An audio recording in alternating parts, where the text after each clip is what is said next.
Hello student, आज हम BSc second year में इस वीडियो में आयनों का अभिगमन एवं कोलराउस का नियम,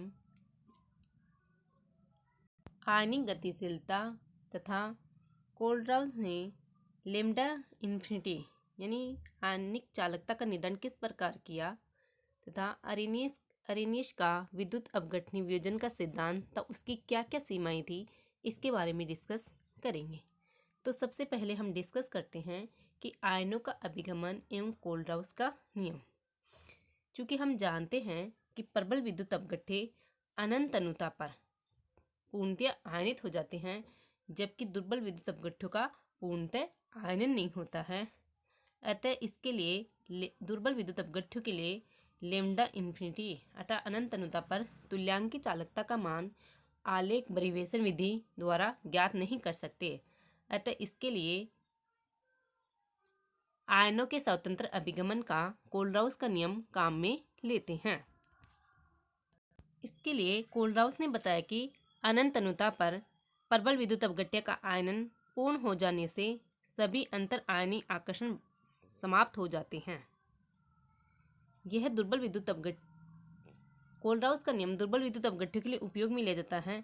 तब उन्होंने बताया कि अनंत अनुता पर हम मानते हैं कि दुर्बल विद्युत अपघट्य का भी पूर्णतः आयनन हो जाता है, जिससे उनके मध्य अंतर आयनीय आकर्षण बल समाप्त हो जाते हैं, जिससे आयनों के मध्य कोई भी अन्योन्य क्रिया नहीं होती है। इसलिए विद्युत अपघट्य के आयनन से उत्पन्न सभी आयन कुल तुल्यांकी चालकता में अपने भाग का एक निश्चित योगदान करता है, वो उसके सह आयन की प्रकृति पर निर्भर नहीं करता है। इस नियम को ही आयनों के स्वतंत्र अभिगमन का कोलराउस नियम कहते हैं। अर्थात हम इसे इस प्रकार कह सकते हैं कि किसी भी विद्युत अपघट्य की अनंत अनुता पर तुल्यांकी चालकता उस विद्युत अपघट्य के आयनन से उत्पन्न आयनों की आयनिक चालकताओं के योग के बराबर होती है। अर्थात लैम्डा इन्फिनिटी बराबर लैम्डा सी इन्फिनिटी प्लस लैम्डा ए इन्फिनिटी या lambda plus infinity plus lambda minus infinity, जहाँ लैम्डा सी इन्फिनिटी अनंत अनुता पर धनायनों की चालकता है तथा लैम्डा ए इन्फिनिटी अनंत अनुता पर ऋणायनों की चालकता को प्रदर्शित करता है। अब हम डिस्कस करेंगे आयनों की गति, जिसे हम आयनिक गतिशीलता के रूप में रिप्रेजेंट करते हैं। हमने देखा हम जानते हैं कि अनंत अनुता पर जो भी विद्युत अपघट्य है वह पूर्ण रूप से आयनित होता है। फिर भी इन विद्युत अपघट्यों की तुल्यांकी चालकता एक दूसरे से डिफरेंट होती है, जिसका कारण बताया कि आयनों की डिफरेंट स्पीड होती है। जैसे अनंत अनुता पर HCl की तुल्यांकी चालकता NaCl की तुल्यांकी चालकता से लगभग 3 गुना अधिक होती है। इसका कारण क्या है कि जबकि दोनों में क्लोराइड आयन क्या है, कॉमन है, लेकिन इससे हम स्पष्ट कह सकते हैं कि जो H+ आयन है उसकी स्पीड है वो Na+ आयन की स्पीड से 3 गुना अधिक है। अतः आयनों की विभिन्न गति होने के कारण तुल्यांकी चालकता भी डिफरेंट होती है। चूँकि जो आयनों की गति है वो विभव के साथ चेंज होती है, पोटेंशियल के साथ चेंज होती है। अतः इसके लिए आयनिक मोबिलिटी का उपयोग किया जाता है। आयनिक मोबिलिटी यानी आयनिक गतिशीलता को इस प्रकार डिफाइन कर सकते हैं कि 1 वोल्ट प्रति सेमी विभव प्रवणता पर किसी आयन द्वारा प्रति सेकंड में जितनी दूरी तय की जाती है वो उसकी आयनिक मोबिलिटी कहलाती है। चूँकि अनंत अनुता पर आयनिक चालकता और आयनिक गतिशीलता दोनों एक दूसरे के प्रोपोर्शनल होती हैं, अतः धनायनों की अनंत अनुता पर तुल्यांकित आयनिक चालकता समानुपाती होगी धनायन की आयनिक गतिशीलता के तथा ऋणायनों की आयनिक चालकता अनंत अनुता पर समानुपाती होगी ऋणायन की आयनिक गतिशीलता से। अतः हम लिख सकते हैं कि लैम्डा सी इन्फिनिटी समानुपाती यू और लैम्डा ए इन्फिनिटी समानुपाती वी, जहाँ यू व यू धनायन की आयनिक गतिशीलता है जबकि V ऋणायन की आयनिक गतिशीलता है। तथा इसे लिख सकते हैं कि लेमडा C इन्फिनिटी बराबर के यू तथा लेमडा A इन्फिनिटी बराबर के इंटू वी एवं लेमडा C इन्फिनिटी धनायन की तुल्यांक की आयनिक चालकता है तथा लेमडा A इन्फिनिटी ऋणायन की तुल्यांक की आयनिक चालकता है।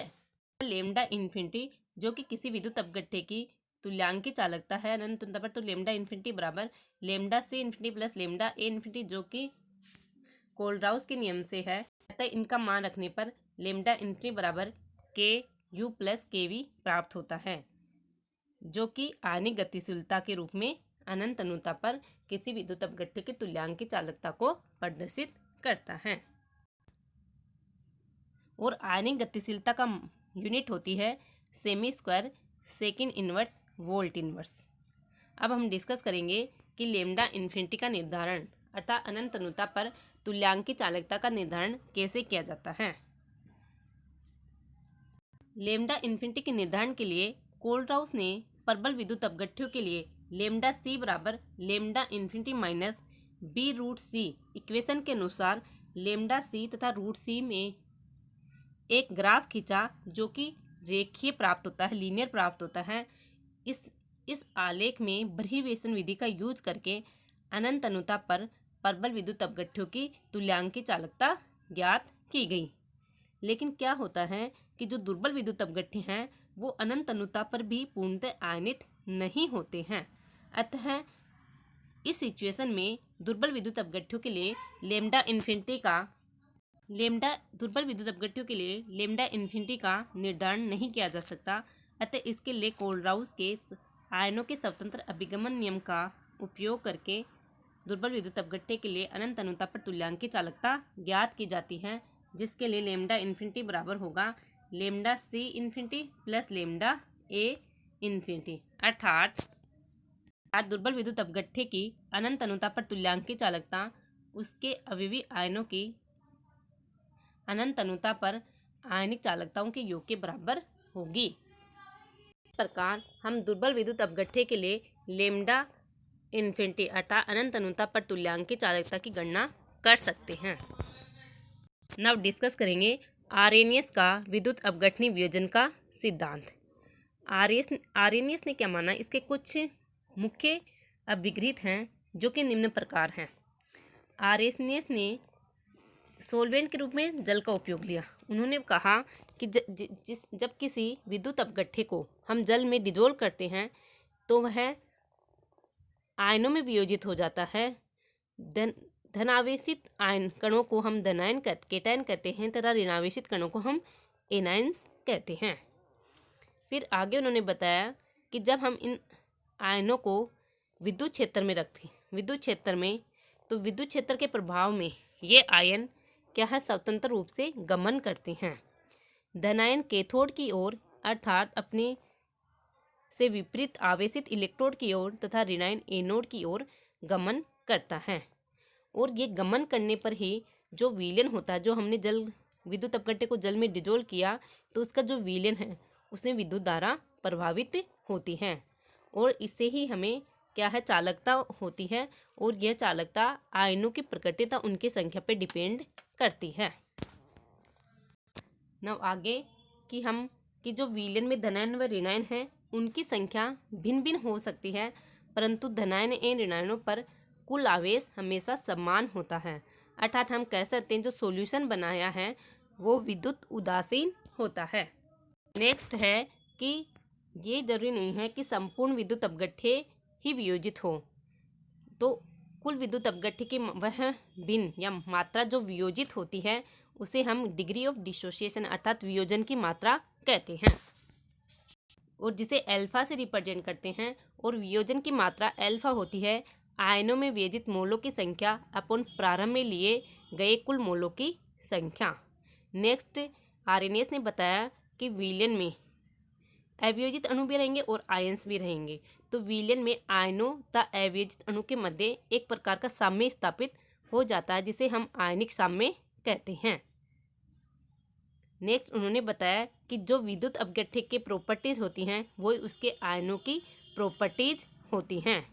जैसे विलयन का ओस्मोटिक प्रेशर है, वेपर प्रेशर, प्राशन दाब है, वाष्प दाब अवनमन है, हिमांक अवनमन है, क्वथनान उन्नयन है आदि गुणधर्म आदि अनुसंख्यक गुणधर्म में प्रत्येक आयन एक पार्टिकल के समान बिहेवियर शो करता है। इस प्रकार आर्हेनियस ने विद्युत अपघटनी वियोजन के सिद्धांत के ये मुख्य अभिगृहित दिए। इन अभिगृहितों के आधार पर ही आर्हेनियस ने बताया कि जैसे जैसे हम विलयन को तनु करते हैं तो उसमें क्या है, आयनों की मात्रा में वृद्धि होती है, और जैसे जैसे तनु किया जाता है तो उसकी तुल्यांकी चालकता भी बढ़ती जाती है तथा अनंत तनुता पर जो विद्युत अपघट्य है वह पूर्ण रूप से वियोजित हो जाता है, जिससे उसकी तुल्यांकी चालकता भी मैक्सिमम हो जाती है। नव डिस्कस करेंगे कि आरएनए सिद्धांत की क्या क्या लिमिटेशन हैं। आरएनए सिद्धांत की निम्न सीमाएं हैं। फर्स्ट है कि आरएनए सिद्धांत पर आधारित ओस्टवाल्ड तनुता नियम प्रबल विद्युत अपघट्यों के लिए इससे अपेक्षित परिणाम प्राप्त नहीं होते हैं। अर्थात हम कह सकते हैं कि प्रबल विद्युत अपघट्यों के लिए जो वियोजन स्थिरांक है उसका मान कांस्टेंट प्राप्त नहीं होता है।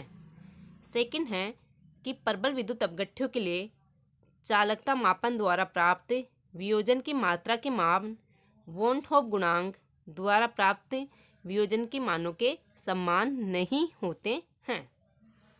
आगे है कि हमने माना कि इसके लिए विद्युत अपघट्य को जल में डिजोल्व करना जरूरी है, लेकिन जो KCl, NaOH, NaCl ये प्रबल विद्युत अपघट्य हैं, ये पिघली अवस्था में भी विद्युत के सुचालक होते हैं।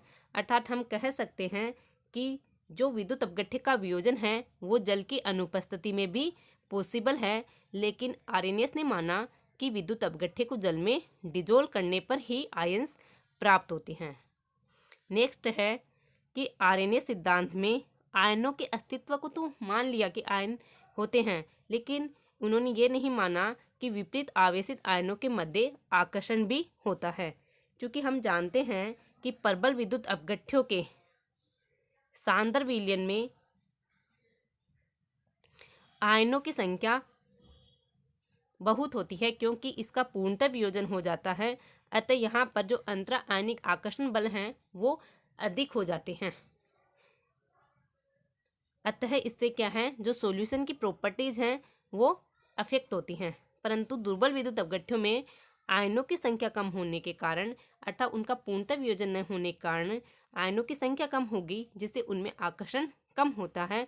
लेकिन दुर्बल विद्युत अपघट्यों के लिए आरएनए सिद्धांत लागू नहीं होता है। नेक्स्ट कि जो NaCl, KCl, Na2SO4 जो प्रबल विद्युत अपघट्य स्ट्रॉन्ग इलेक्ट्रोलाइट हैं, उनके क्रिस्टल अध्ययन से पता चलता है कि ठोस अवस्था में भी इनमें आयन उपस्थित होते हैं। अतः जो आर्हेनियस ने माना कि विलयन में आयनों तथा अवियोजित अणुओं के मध्य साम्य स्थापित होता है, लेकिन इससे स्पष्ट हुआ कि अवियोजित अणुओं का अस्तित्व ही नहीं होता है। अतः अवियोजित अणुओं तथा आयनों के मध्य साम्य संभव ही नहीं है। अतः ये इसकी लिमिटेशन है कि जो प्रबल विद्युत अपघट्यों के लिए लागू नहीं होती है। नेक्स्ट कि जो प्रबल विद्युत अपघट्य स्ट्रॉन्ग इलेक्ट्रोलाइट हैं, उनके तनु विलयनों के अवशोषण स्पेक्ट्रम से भी यही ज्ञात होता है कि प्रबल विद्युत अपघट्यों में अवियोजित अणु का कोई भी अस्तित्व नहीं होता है। इस प्रकार जो आरएनए सिद्धांत है, इससे सिद्ध होता है कि आरएनए सिद्धांत दुर्बल विद्युत अपघट्यों के लिए ठीक है, यह प्रबल विद्युत अपघट्यों के लिए लागू नहीं होता है। तो ये इस आरएनए सिद्धांत की सीमाएं